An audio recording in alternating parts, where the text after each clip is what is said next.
Hello, everyone. I'm delighted to join you to discuss the anterior eye and ophthalmology from a general internal medicine perspective.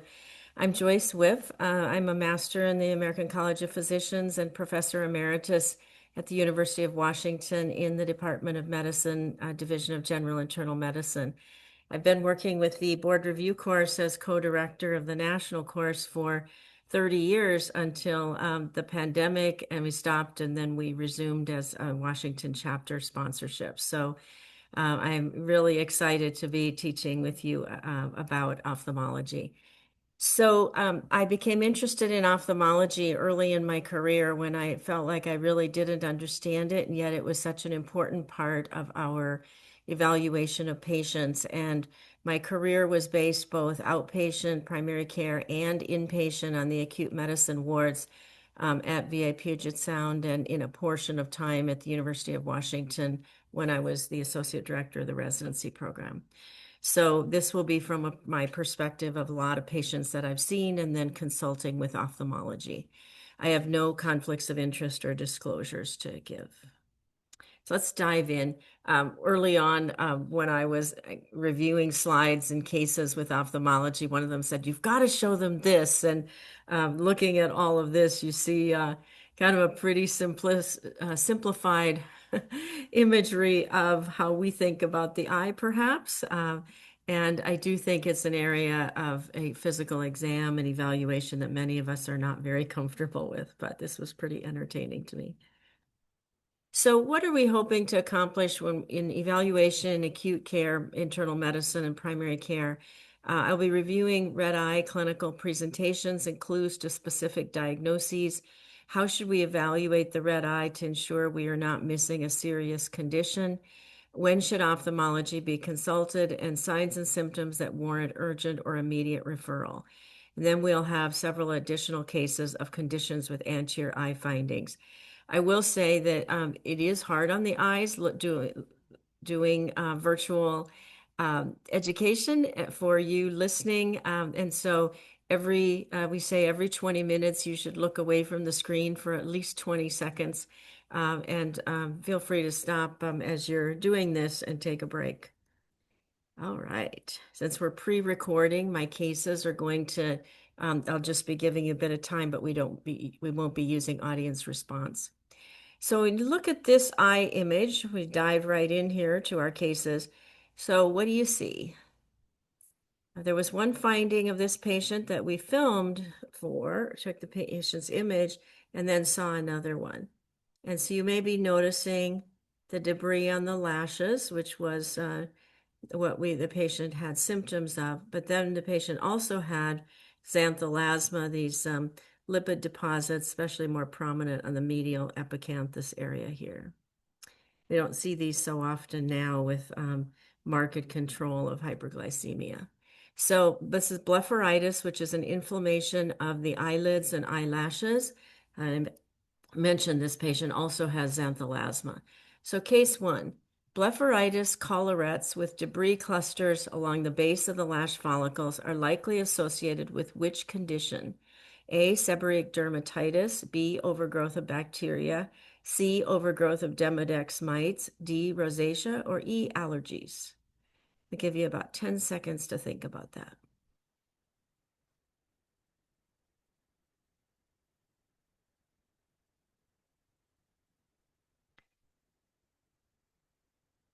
So this is an example of the collarettes at the base of the lashes, lash follicles, and they just are clusters wrapping around the lashes. And this is a hallmark or finding that's been found with overgrowth of Demodex mites. So I'm going to do one more case and then we'll come back and talk about blepharitis. Case two, which topical medication would you select for suspected bacterial blepharitis? A, erythromycin 0.5% ointment, B, sulfacetamide 10% solution, C, aminoglycoside, i.e. gentamicin 0.3% solution, D, quinolone, as with ciprofloxacin 0.3% solution. Topical medication for bacterial blepharitis.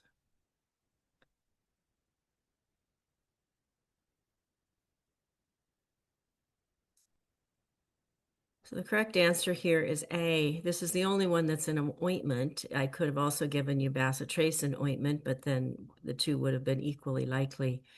Very hard to have solutions placed right on the lashes. So blepharitis is an extremely common condition, and especially as individuals get older. So defined as inflammation of the eyelids and eyelashes, redness, irritation, swelling of the lids with debris on the lash follicles, crusting often worse in the morning when people wake up and hard to get the eyes fully open with the crust. So historically, the etiology has been attributed to usually bacterial overgrowth, commonly Staph aureus, sometimes Corynebacterium. So the treatment is with topical antibiotic, usually ointment applied to the lids and lashes 1 to 2 times a day, often done for sure at night. Hygiene of the lids and lashes are very important. Warm compresses, dilute baby shampoo. Risk factors include things that I mentioned in the case, seborrheic dermatitis, rosacea, allergies, such as to makeup, contact lens solutions, or pollen. So the Demodex follicularum mites is a really interesting story, and a lot of attention to that over the last decade. It's a commensal microscopic parasite normally on the human skin and with overgrowth, including on the lashes, is can lead to the symptoms of blepharitis. And as more studies are coming out and histologic evaluations of blepharitis, the studies suggest may account for over 50% of blepharitis cases. But the hallmark and in the FDA um, approved, the trial that led to FDA approval, I've listed the reference here, Ophthalmology, a randomized vehicle controlled trial. The hallmark of the evaluation was the presence of these collarettes. So if you see blepharitis that's just scattered debris on the lashes, then maybe more likely to be bacterial. But if you really see the collarettes, then that's more likely to start thinking about Demodex.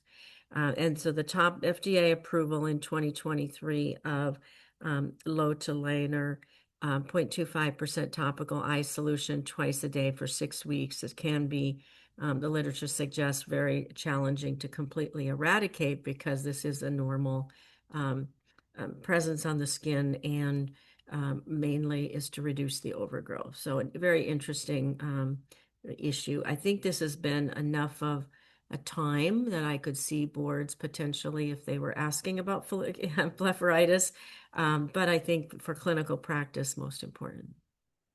So looking again at the external eye here, and we see this most pustule at the base of the lash follicles. So what do you think this is? So this is a sty. The medical term would be an external hordeolum. So this is an occlusion at the base of the lash follicle.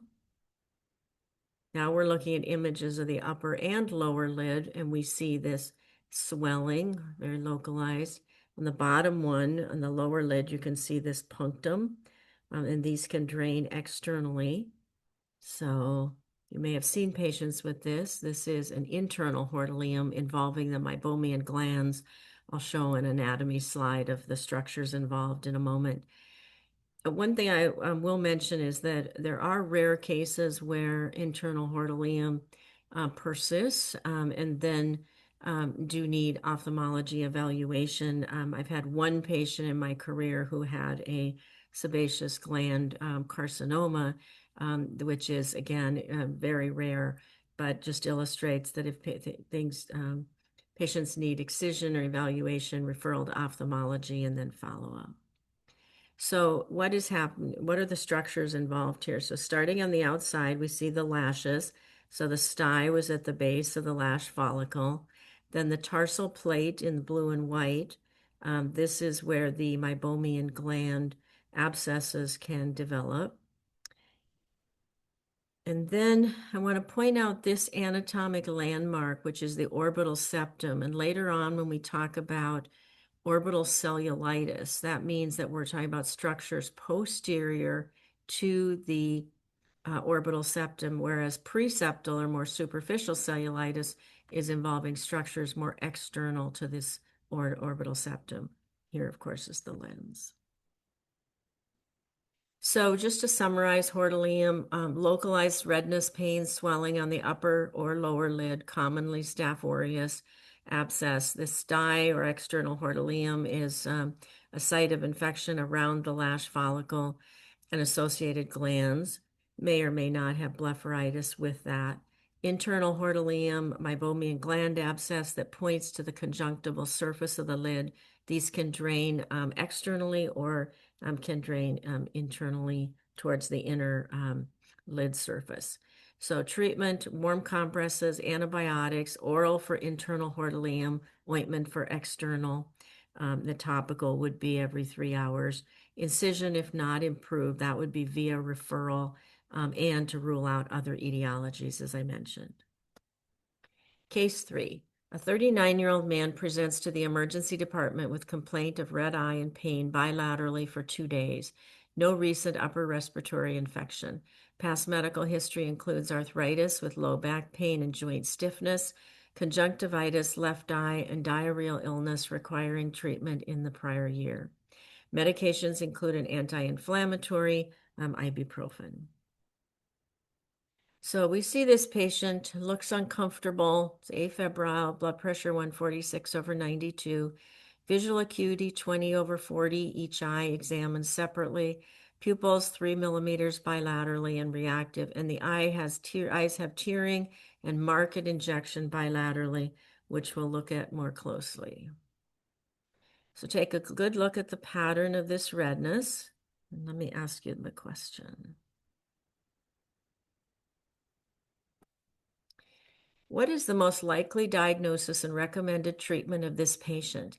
A, mild bacterial conjunctivitis, treatment with ophthalmic antibiotic drops. B, viral conjunctivitis, treat with lubricating drops for irritation such as artificial tears. C, iritis, treat with steroids. D, keratitis, treat with acyclovir.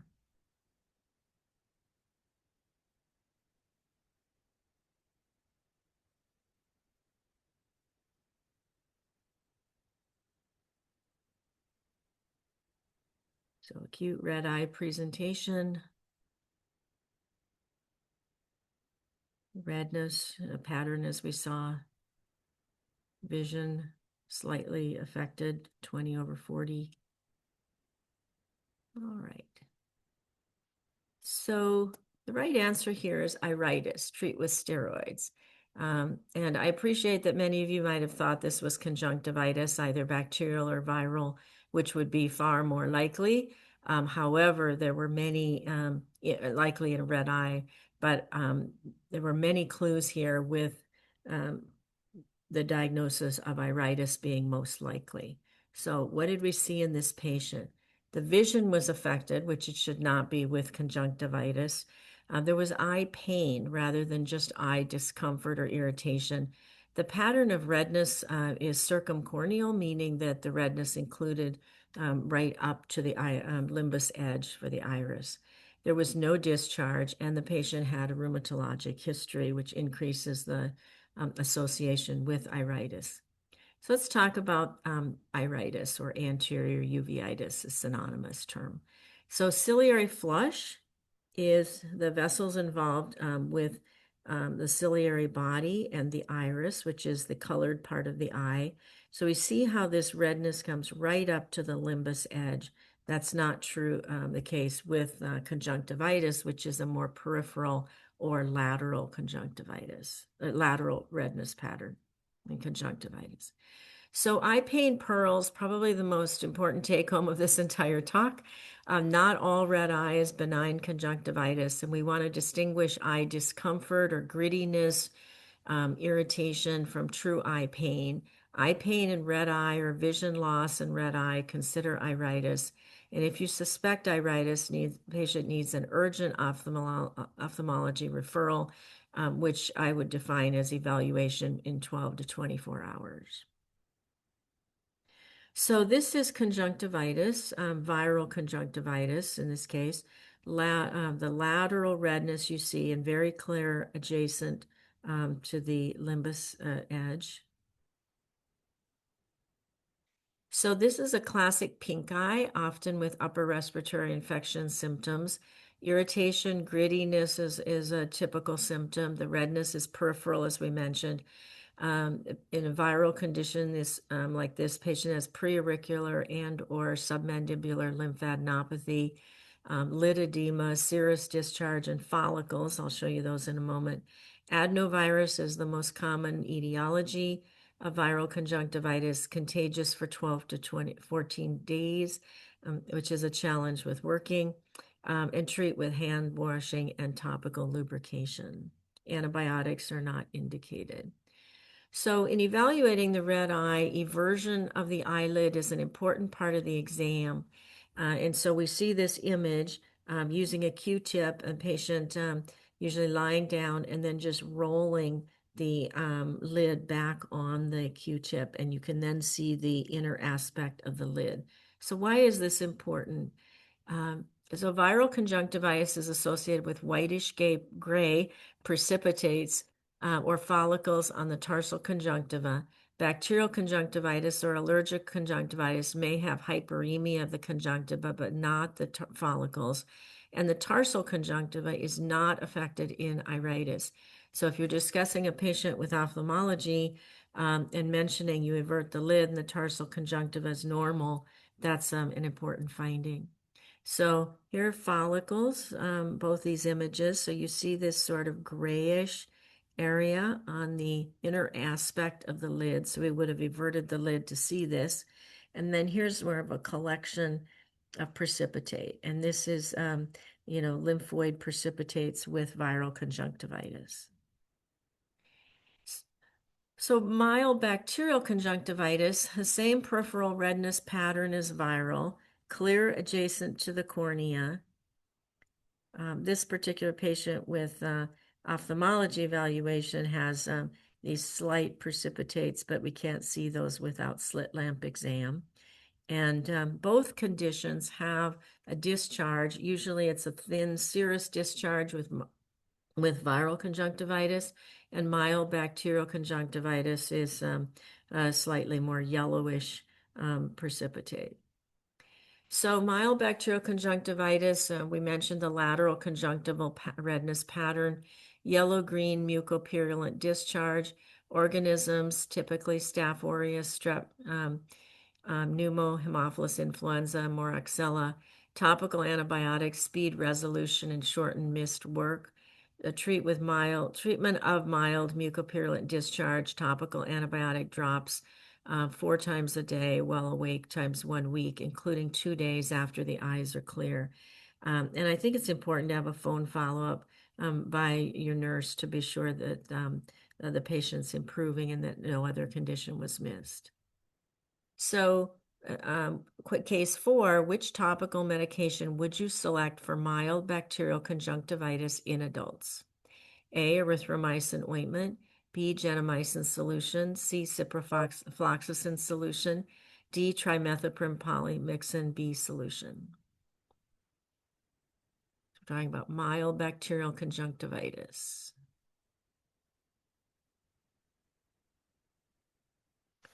So this is an example of a case where a few answers might technically be correct, but there may be reasons to pick one over another. So in this case, D, trimethoprim polymyxin B solution. So let's talk about this. Erythromycin ointment, as we mentioned earlier, can be used in bacterial conjunctivitis, also in blepharitis. But the ointment blurs vision for 20 minutes, so can't drive, read, etc. immediately. This would be preferred for children or if difficulty getting drops in an adult patient, but otherwise the ointment would be, have more side effects. Aminoglycoside, tobramycin, 0.3%, or gentamicin. It has efficacy, but may be toxic to the corneal epithelium, can cause reactive keratoconjunctivitis or irritation of the cornea. So probably isn't the first choice. And then quinolone, some of you might have selected that, would be highly effective but concern regarding resistance, higher cost. So that treatment would be recommended for corneal ulcer and keratitis conditions with more risk that have more risk of complications. So for mild bacterial conjunctivitis, trimethoprim polymyxin B would be the best choice here. There's strong evidence base for broad spectrum coverage. Sulfacetamide 10% solution would have also been a good option. But I wouldn't have given you both of those in the same question. So this is hyperpurulent severe bacterial conjunctivitis, and you see this really awful looking white, very thick discharge. So this is an ophthalmologic emergency, and you see how different this looks from mild bacterial conjunctivitis. So this is the type of bacterial conjunctivitis with Neisseria, gonorrhea, or chlamydia trachomatis, as we noted, a severe copious discharge and requires emergent ophthalmology consult culture treatment to cover gonorrhea, intramuscular IV ceftriaxone, and dual coverage to cover chlamydia. Chlamydia would be azithromycin, a single dose, or doxy or erythro for 7 to 10 days. Azithromycin would be preferred. So case 5, a 21-year-old college student presents with red left eye. He wears extended wear contact lenses. Which organism is most likely the source of the infection? A, Staph aureus, B, Streptococcus pneumoniae, C, Haemophilus influenza, D, Candida albicans, E, Pseudomonas aeruginosa.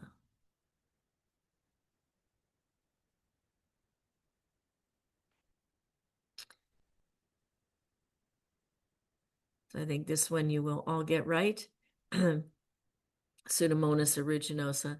So contact lens wears a strong association with gram-negative rod type of infections, especially with extended wear lenses.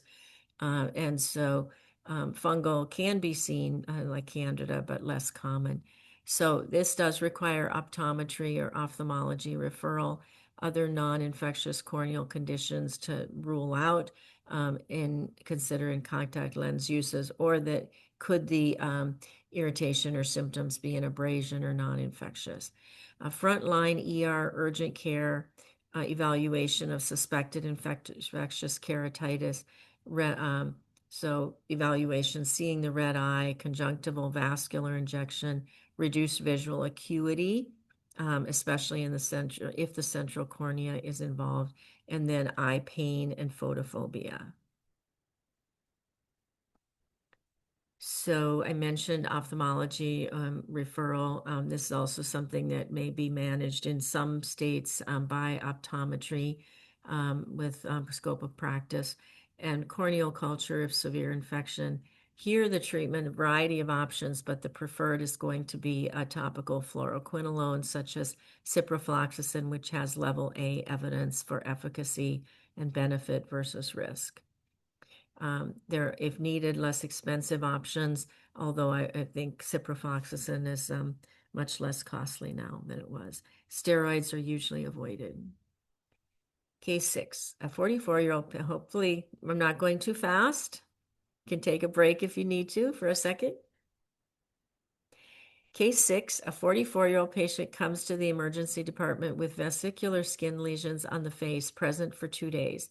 He denies eye pain or ocular symptoms, but the skin lesions are painful. We see these on the left side of the face, on the lip. Which of the following is correct in this case? Since Hutchinson's sign, which lesions on the tip of the nose, is negative, there's no eye involvement. B, the absence of eye pain makes herpes keratitis unlikely. C, the incidence of zoster ocular complications is unrelated to the severity of the rash. D, antiviral therapy within 7 days will reduce risk of postherpetic neuralgia. So take a moment to think about that.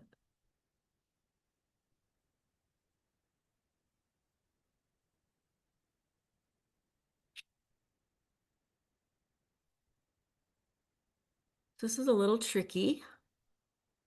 We talked about herpes keratitis, having about keratitis in the prior slides as having a lot of pain. However, In this case, the correct answer is the incidence of zoster ocular complications is unrelated to the severity of the rash.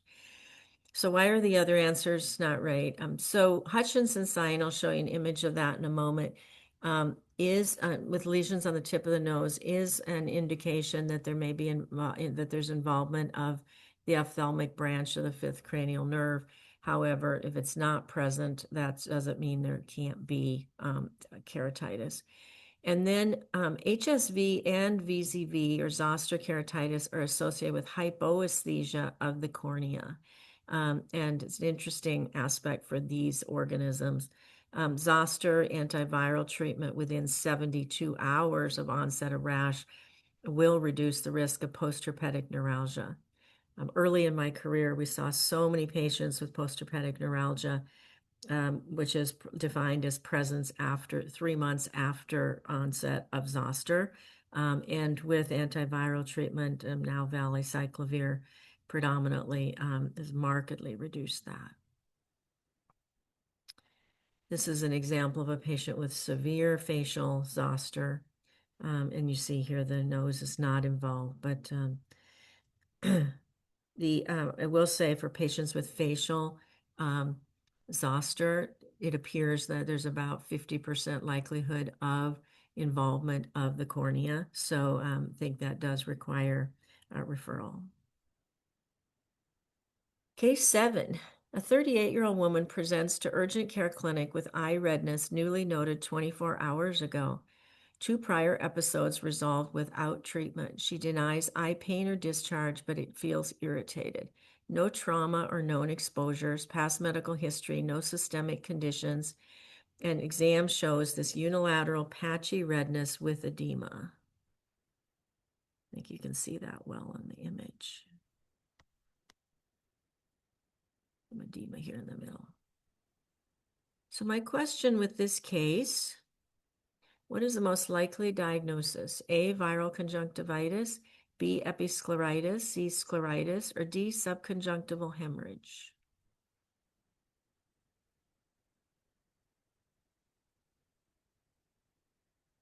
Doesn't look like the viral conjunctivitis we saw.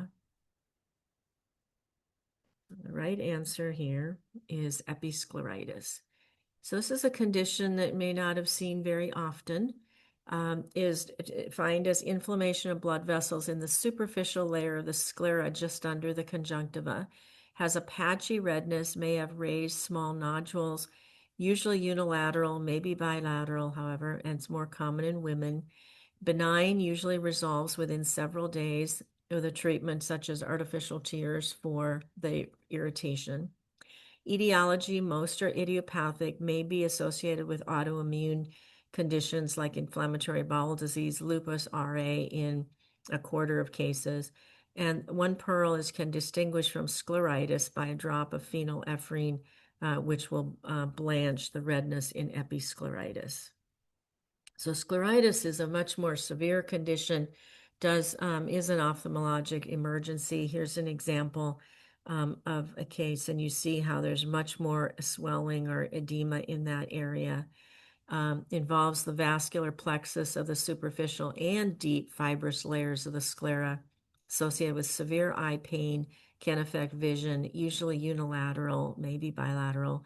Etiology, most cases associated with underlying autoimmune, infectious, or systemic conditions. These large tender nodules may be present that actually mimic tumors and requires a prolonged course of treatment. Generally, that's systemic immunosuppression. So these conditions, scleritis and episcleritis, can be confusing, much less common than the conditions of conjunctivitis we discussed earlier.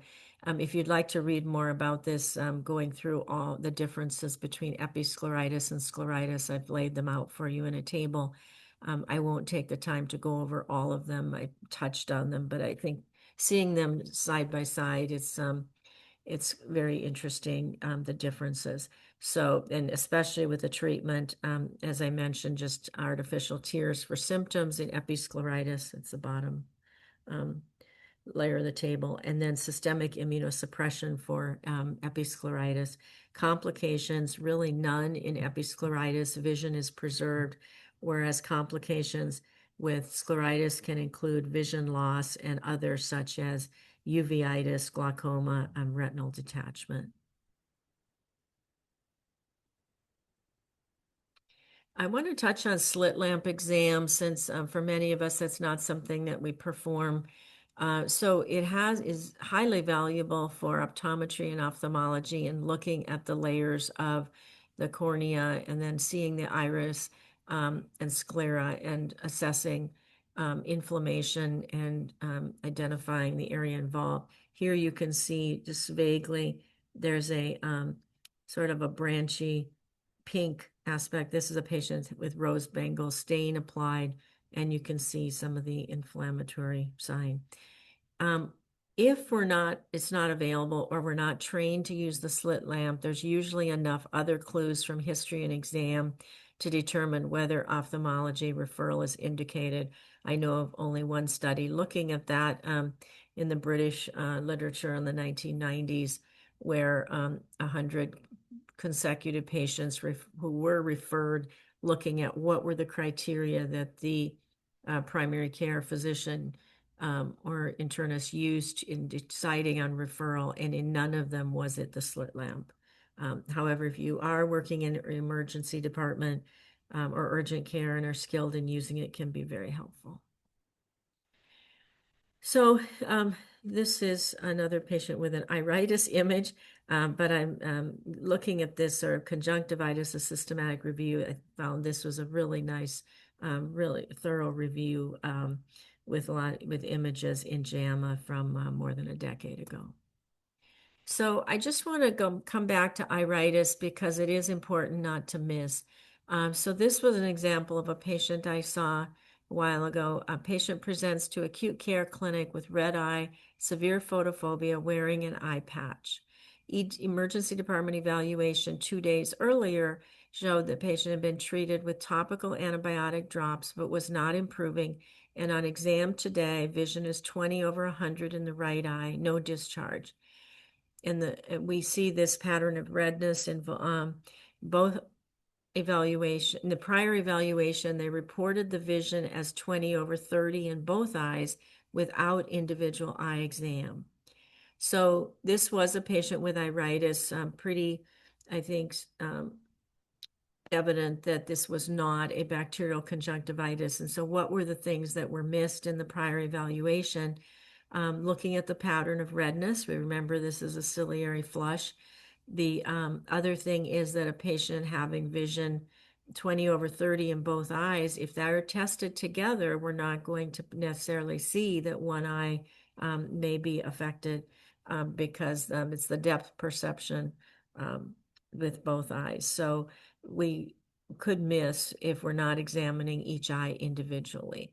The patient had such severe eye pain was another hallmark of this, that he needed an eye patch. So the etiology of iritis in 60% of patients, no cause identified.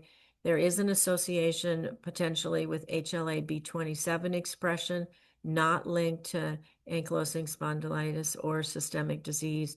4% of us carry that HLA-B27 asymptomatically. Maybe an isolated eye disorder may occur after surgery or as an adverse drug or hypersensitivity reaction. So this is a classic paper. Every talk I've ever heard on iritis mentions this paper. Rosenbaum, again, looking at serial referrals for patients ultimately diagnosed with iritis. So in arthritis, ankylosing spondylitis, rheumatoid arthritis, reactive arthritis, psoriatic arthritis. So patients with an inflammatory arthritis process, when you see a history in a patient presenting with red eye, really want to think about that carefully in the evaluation. Systemic infections, viral, and list a variety here. Besides the zoster and herpes simplex we mentioned, HIV, CMV, bacterial, syphilis, TB, leprosy, fungal infections, parasitic, and then systemic diseases, sarcoidosis. Other conditions like cancer, not associated with an increased likelihood association with iritis. Treatment is topical steroids, and that's been a standard Anti-inflammatory drops occasionally added, but certainly not a sole treatment. So the prognosis is maybe self-limiting. What if we miss that diagnosis? However, there are some significant complication risk. This is an image with posterior synechia adhesions between the iris and the lens capsule, cataract-associated glaucoma, chronic iritis lasting more than 6 weeks, and then vision loss is an important risk. So this is one example of a study showing how that risk may occur. So this was studied 154 patients, 232 eyes. You see the majority of patients, it was bilateral. And almost over half of the patients were HLA-B27 positive. Visual acuity 20/20 to 20/30 recovery in 70% of patients, 20/50 or better in 85%, 20/60 or worse in 10%, and then worse than 20/200 with best lens correction, that would be legal blindness, in 5%. So you see here the importance and why 20/60 or better or worse is the concern. Patients can no longer drive. And then the HLA-B27 status made no significant difference in the rate of complications or visual outcome. And this was in a study evaluation a few decades ago. So checking HLA-B27 if patients have no rheumatologic symptoms, I think is not helpful. So iritis pearls, just to summarize, history, eye pain, very uncomfortable, blurred vision, plus or minus systemic disease. Structures involved the iris, ciliary body, and the choroid. Pupils are small, eyes injected at the limbus edge. Urgent ophthalmology referral is required. Steroid treatment and the value of extensive workup for cause is debated, usually more on the basis of associated systemic symptoms and history. So I want to talk about dry eyes, a very common problem, especially as patients get older. The problems are quite complex, actually. Decreased quantity and quality of tears with aging affects at least 15% of elderly people.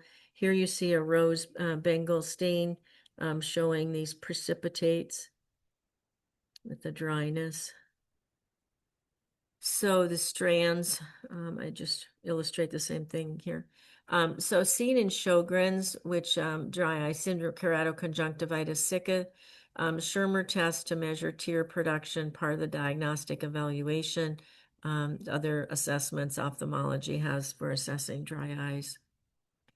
So eye lubrication has become more complicated in a good way with a lot more treatment options. And I want to just very briefly summarize. I don't know the boards would go here, but for, I think, clinical practice. So replacement of tears has been the hallmark with lubricating drops. A lot of agents have similar efficacy to each other for symptoms, even with differing mechanism of action. And it's suggested that sometimes patients have more than one etiology of their problems with tearing. Preservative-free for patients with sensitive eyes, although that can be more expensive. And then avoiding redness-relieving eye drops, which can be vasoconstricting and actually worsen dry eyes after a few days of use. Lubricating gels are helpful for overnight. And we mentioned earlier, ointments blur vision. Antihistamines in patients with allergies. And if symptoms persist and the patients need drops, more than 1 to 2 times a day, recommending referral to optometry or ophthalmology for comprehensive exam and diagnosis and treatment. Newer agents for tear evaporation now on the market, and I've listed an example here. Unfortunately, it's always easier to say the trade name, ophthalmic solution for dry eye disease. So this patient comes in having looked in the mirror and saw that her eye was red. She has no eye symptoms. And I've magnified the close-up, so you see a close-up of her eyes. There's sharp demarcation of the red. So This is subconjunctival hemorrhage, and these occur spontaneously. Sometimes they can be very severe. The evaluation recommended, unless there's been trauma, is generally no other treatment required other than letting patients know that these can take weeks to resolve. I have seen a couple of patients in my career who have had thrombocytopenia presenting with subconjunctival hemorrhage. I think it is worth just taking a look at the skin, especially the legs, seeing if you see petechiae or anything. But in general, that's um, not not part of the standard evaluation. So spontaneous hemorrhage. Patients also can get subconjunctival hemorrhages from things like skydiving, patients who are in an accident where there's been deployment of the bag can actually also get hemorrhage and other eye trauma. And that's, I think it's 28 miles per hour with the contact that will lead to the airbag deployment. Case 8, a 37-year-old woman presents for emergency department evaluation of left eye swelling and facial erythema for 18 hours, preceded by sinusitis with purulent nasal drainage for 5 days. She has noted low-grade fever. An exam, she has temperature 38.8, blood pressure 104/70, heart rate 92. Swelling of the eyelid is present with erythema extending from the upper lid to the lower cheek. We can see this demarcated well. This sharp demarcation looks very uncomfortable. So my question for this case, which physical exam finding is most helpful to distinguish postseptal or orbital cellulitis from preseptal or periorbital cellulitis? A, fever, B, impaired extraocular movements, C, difficulty opening the eye fully, D, purulent nasal drainage, E, severity and extent of the cellulitis.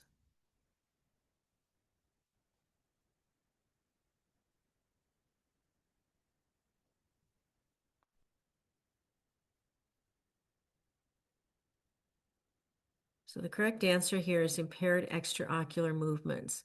So very important in this case to try to assess that. So what happens is, I mentioned earlier, the orbital septum is the anatomic landmark. And so as, with the infection and all of the inflammatory processes and material that occur with deep infection, that the extraocular muscles can be trapped and in the orbit, and so may suggest or mimic an extraocular muscle palsy. It's really hard to tell just by looking at a patient. Preseptal cellulitis, as seen here, where there's a lot of lid swelling and redness, but ends up being a superficial based on exam. So if a person is uncertain, you want to have a scan of the patient.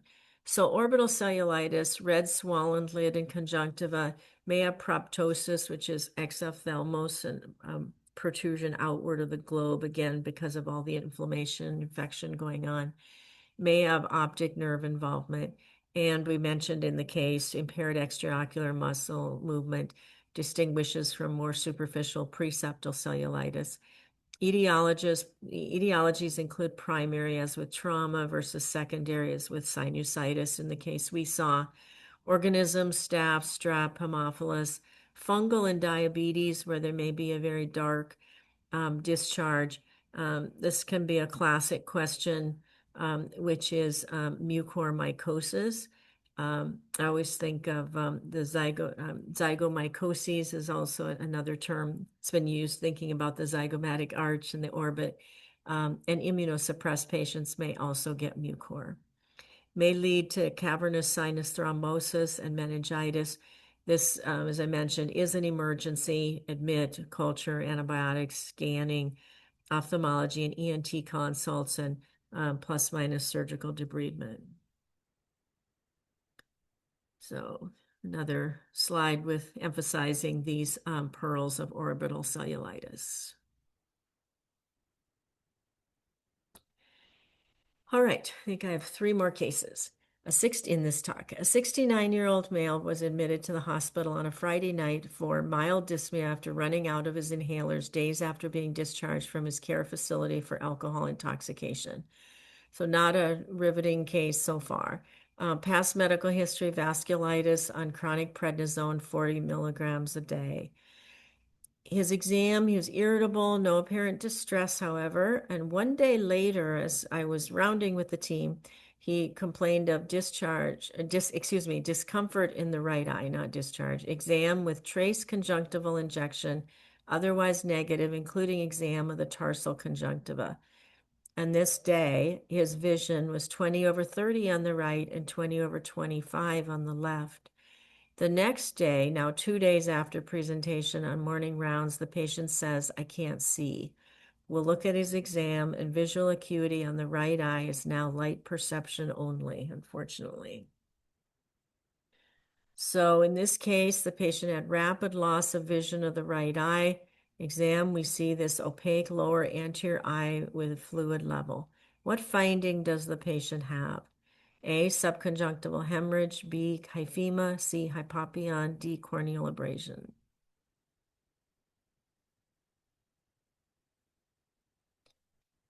So you're probably narrowing it down to hyphema or hypopyon, and hypopyon is the right answer.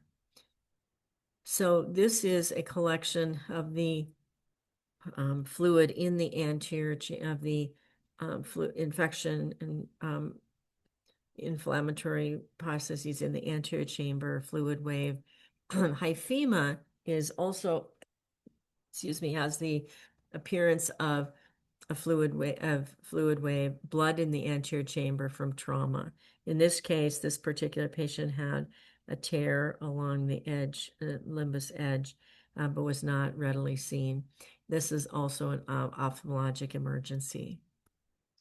So this patient in the case had endophthalmitis. So this is an inflammatory process involving an ocular cavity, often synonymous with infection involving the vitreous humor. And unfortunately, what happens here is that the infection starting posteriorly, by the time we see this hypopyon, it's very advanced. The etiologies, exogenous, post-op, traumatic, endogenous, hematogenous spread of infection from a distant site, such as infectious metastases from meningitis, endocarditis, urologic or GI tract, skin, peripheral, or lungs. In our patient's case, we think that he was mistaking um, his chronic pain medication for his steroid and was actually taking, we think, over 100 milligrams of prednisone and ended up having infection develop. So it's usually bacterial, occasional fungal. So the diagnosis and management of this emergency condition is aspiration of pus for culture, IV and intravitreal antibiotics, search for source of metastatic infection, evacuation of the pus. Steroids are controversial. Prognosis outcome is usually blindness. Case 10. This patient presents with eye symptoms and occasional palpitations. She notes that her eyes look different and at times she has double vision. Exam shows thyromegaly, eyelids retracted. Eye exam is shown after asking the patient to look upward. So take a good look at this image, and I'll ask you about this patient.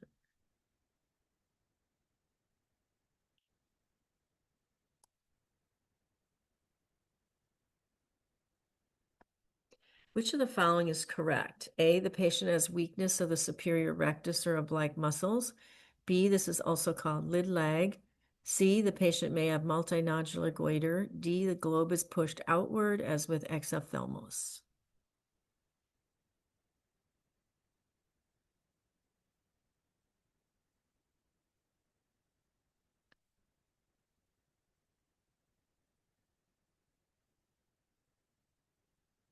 Kind of a difficult case. So the correct answer here is D, the globe is pushed outward. This is exophthalmos that we see in Graves' disease. So the patient it mimics weakness of the superior rectus and oblique muscles. I'm going to go back. You see how we're asking her to look upward and her left eye goes up, but the right eye does not move. However, you also notice that there's this almost looks like swelling below the lids. And this is deposition of mucopolyglycans, which is seen in thyroid-related eye disease. So lid retraction, looking at where this is, see how the white above the eye, when we're looking at a typical patient or person, the eyelid sits 2 millimeters below the limbus edge, so right here. We can see lid retraction when a person's excited or there's adrenergic response. So I'm excited and talking with you potentially could see that. But with, so it's the beta adrenergic stimulation. However, in exophthalmos, the lid is retracted because the globe is actually pushed outward. And the reason for that is this deposition of mucopolyglycans in the region of the periorbital area. This is often asymmetric. These are two different patients, and you see in the patient on look as we're looking at it on our right, how the both eyes involved, but the right eye worse. This patient on the left has our left has this frightened, staring appearance that's called Dalrymple sign. If you care about those terms, the so what's happening here, as I said, is the related to the deposition of substances. What have of these mucopolyglycans? Lid lag is when we ask the patient doing the extraocular muscles is looking downward that the upper lid lags behind because the globe is pushed outward. So that's also another finding in exophthalmos. So what is the most common ocular finding in Graves' disease? A, conjunctivitis, B, anterior uveitis, C, increased intraocular pressure, D, pupils are unequal, or E, exophthalmos, as in the case we saw.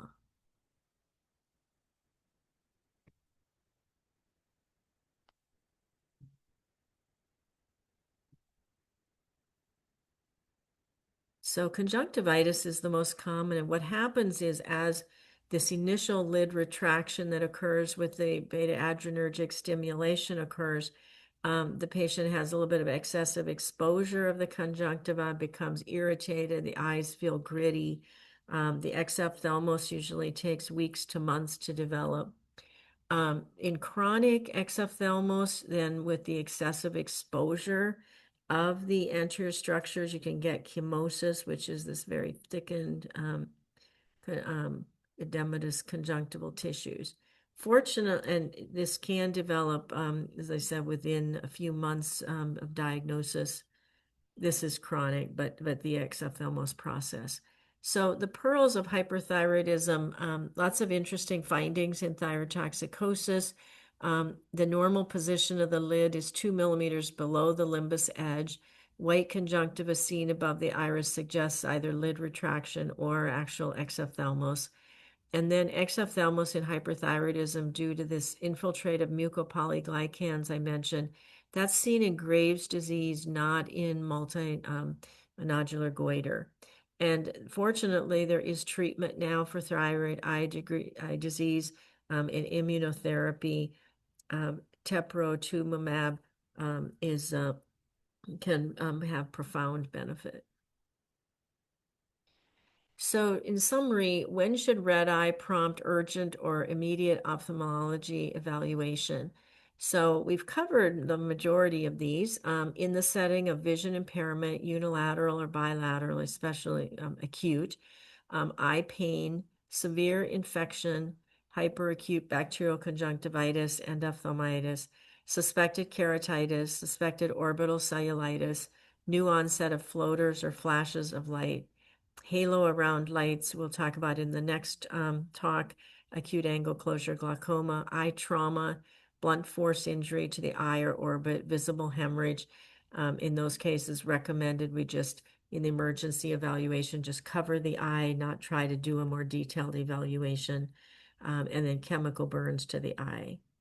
In ophthalmologic emergencies in patients with diabetes, Dr. Powell and I wrote a review of that a long time ago. So evaluation of the red eye, summarizing, the vast majority of cases we're going to diagnose from history and exam and whether we need to do referral. And I've spelled out a lot of these here. What are the associated symptoms? Is there discharge? What type? In the eye, vision change, underlying health conditions, family history can be helpful in some cases. Location or pattern of the redness on exam, external eye to the iris, looking at all those structures, everting the lids, viewing the tarsal conjunctiva. Important to check visual acuity, each eye separately, and then any sign of discharge present, extraocular muscle movement impairment, and fluorescein stain if suspect corneal abrasion. And that would be in the emergency department, using slit lamp if available, and you know how to use it. Also in the emergency department, access to tonometry for pressure in the eye, check, slit lamp exam I mentioned, and then patient may need selected imaging depending on the situation. Emerging point of care ocular ultrasound, a newer tool being studied, but that's not going to be on boards or something that we're going to do in our GIM practice typically. So red eye takeaways, say one more time. Not all red eyes, benign conjunctivitis, distinguish eye discomfort, grittiness from true eye pain. If we see blurred vision, eye pain, lack of discharge, eye exam with ciliary flush, clues in history, and we suspect iritis or keratitis, urgent ophthalmology evaluation. And then the emergencies we mentioned earlier, severe infection, trauma, suspected orbital cellulitis, or acute angle closure glaucoma. So thank you very much. I hope this was helpful in your clinical practice as well as helping you prepare for boards. We will take a break and then do our next talk, which is fundoscopic examination and screening for selected eye conditions. Thank you so much.